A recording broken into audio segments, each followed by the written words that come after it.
Let's talk about the minimum wage. There's a bill out to raise the minimum wage to $15 in 2024. Well, I don't quite agree with that. The fight for 15 began in 2012.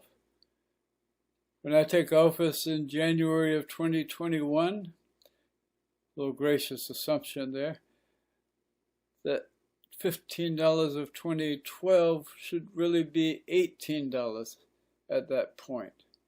And it should not be approaching that over a course of another 4 years. It should be done in 2021 because that is a just wage. And justice delayed is justice denied. Let us compare to the trickle-down tax cuts that have prevailed in our government for the last 40 years. They go into effect instantaneously. And they always produce exactly the opposite of the advertised effect. There is no trickle-down. They build a bigger bank account. You don't even have to build a bigger bank account.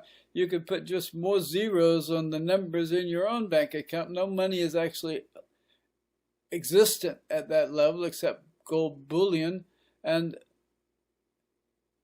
there's no trickle down, nothing to trickle down. In fact, you haven't added to the market, so the companies that have figured out what their market share should be have no incentive to increase productivity because there's no chance of selling more stuff to people who have the same amount of money in an economy where it's necessary to pay the interest on the national debt that is incurred every time you increase the tax cuts, every time you decrease the taxes on the richest people. The last tax cut in 2017 under Donald Trump has made the tax rate for the lowest 20% of the population larger than the tax rate paid by the wealthiest 400 families in America.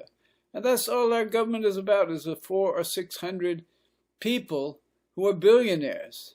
They take our taxes and give them to those people.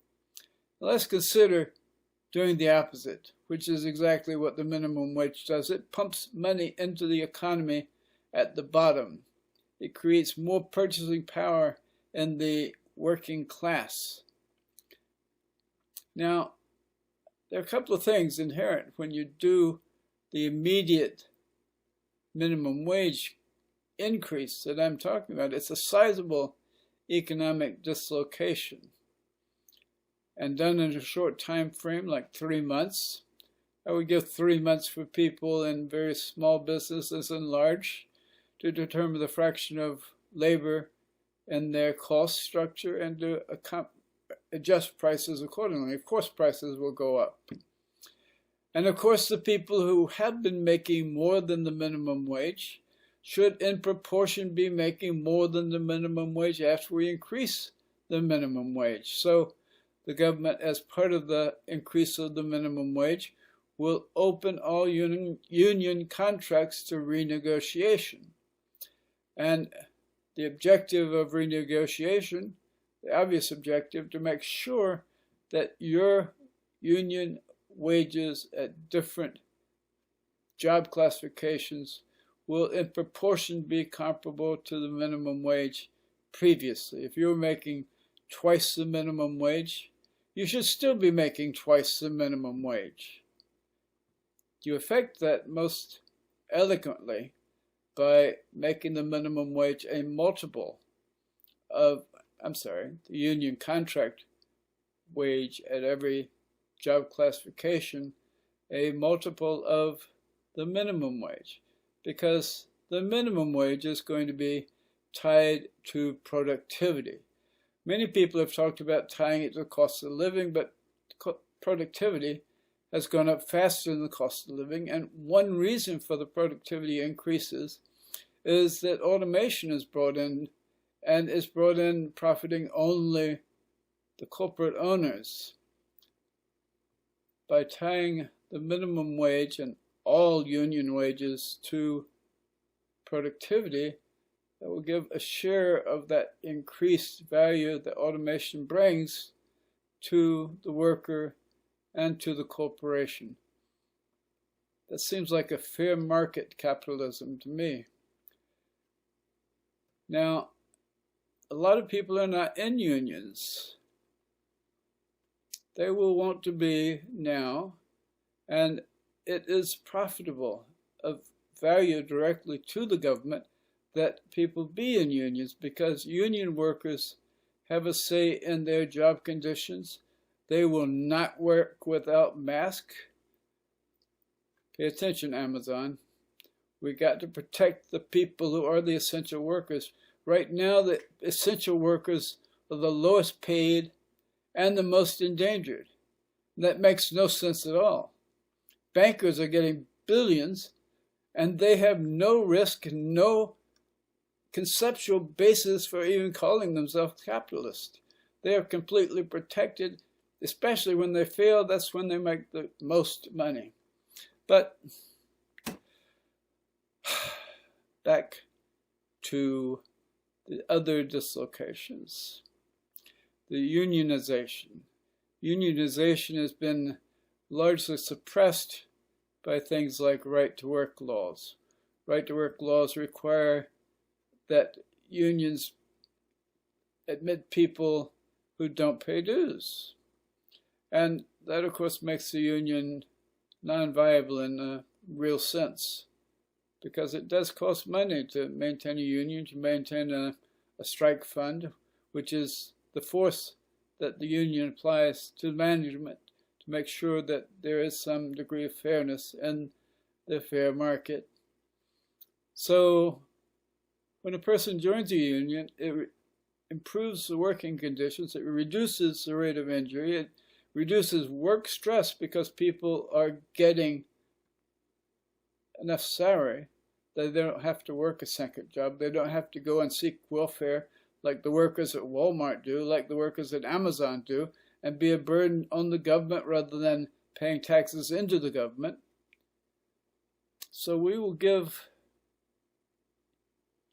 subsidies to cover the union dues, negotiate subsidies, so that the right-to-work laws lose effect. Okay, we got the working class covered. There's still the problem that all the people on Social Security have worked most of their careers at wages which were not just, which were not living wages.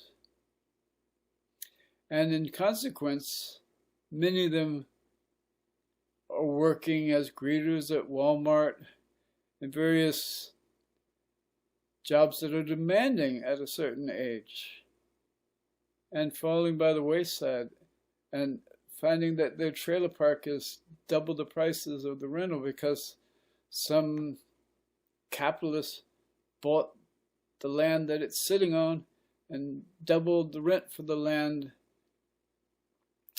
Yeah, there's all sorts of ways that the system is set up to abuse the working class and even into retirement. So we will raise, commensurate with the raise in the minimum wage, the benefits of Social Security. There's no problem paying for that because we will make just the Social Security tax. The Social Security tax is at least as valuable to the wealthy as to the impoverished, which has been the working class more and more. It will not be now. So we will eliminate the cap on Social Security contributions, and there'll be a flat tax, which still is not as good or as valuable as a progressive tax, but it will apply to the full income, and I believe to the wealth of the people at the top, something like Elizabeth Warren's wealth tax. We will fund Social Security. We will fund Medicare for all. When we do that, we find out that it's actually a whole lot cheaper than the murderous system that we have that lets 48,000 people die every year. But that's another thread. Thank you.